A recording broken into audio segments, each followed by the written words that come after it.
நமக்கு ஆகுது 2 மடங்கு உங்களுக்கு. ரொம்ப பெருமையா இருக்குல்ல, இந்த காலத்துலயும் இப்படி பசங்க இருக்காங்க அப்படின்னு. அப்படிதாங்க நம்ம நம்பக்கூடாது. இவன் பாத்தீங்கன்னா 1ஆம் நம்பர் ஃப்ராடு. இவனை பத்தி யூடியூப்ல நீங்க டைப் பண்ணி பாத்தீங்கன்னாலே தெரியுது எவ்வளவு பெரிய ஃப்ராடுன்னு. இவன் யார் தெரியுமா? சின்ன மருமகள் சீரியல் ஹீரோயின் இருக்கால ஸ்வேதா, அவளோட புருஷன் தான் இவன். அந்த மாதிரி நான் ஒரு பிரச்சனையில மாட்டிக்கிட்டேன், எனக்கு பணம் தேவைப்படுது அப்படிங்கவும் என்னோட நகைய 3 பவுன் நான் அடகு வச்சு கொடுத்தேன். இந்த ஸ்லிப் வந்து உங்களுக்காக தாங்க காட்டுறேன். ஏன் அவன் பேர்ல அடகு வச்சிங்கன்னு கூட நீங்க நினைக்கலாம். நான் வந்து எங்க ஏரியால வச்சா பேமெண்ட் வந்து கம்மியா தருவான் அப்படின்னாங்க. அவன் என்ன சொன்னானா, நான் இருக்க ஏரியால வச்சா அதிகமா தருவாங்க அப்படின்னு கூட்டிட்டு போயிட்டு அங்க வந்து ப்ரூஃப் இல்ல, எங்க வீட்டுக்காருக்கு ப்ரூஃப் இல்ல, அவன் ப்ரூஃபை வச்சு அடகு வச்சு அவனுக்கு தான் கொடுத்தோம்.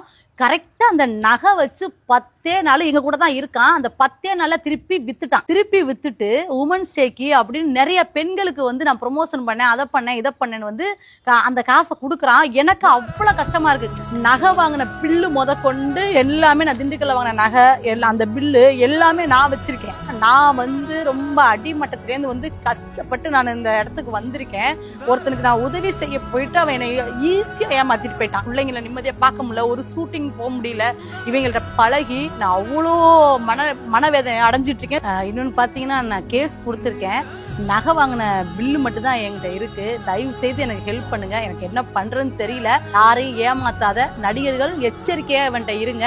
இன்னும் வந்து அவனை பத்தி தெரிஞ்சுக்கிறதுக்கு வீடியோ கீழே நிறைய யூடியூப் லிங்க் எல்லாம் வீடியோ போடுறேன், நீங்க போய் பார்த்து தெரிஞ்சுக்கோங்க. இப்படி ஒரு தருதலைக்கு தயவு செய்து உங்களை கையெடுத்து கும்புற சப்போர்ட் பண்ணாதீங்க.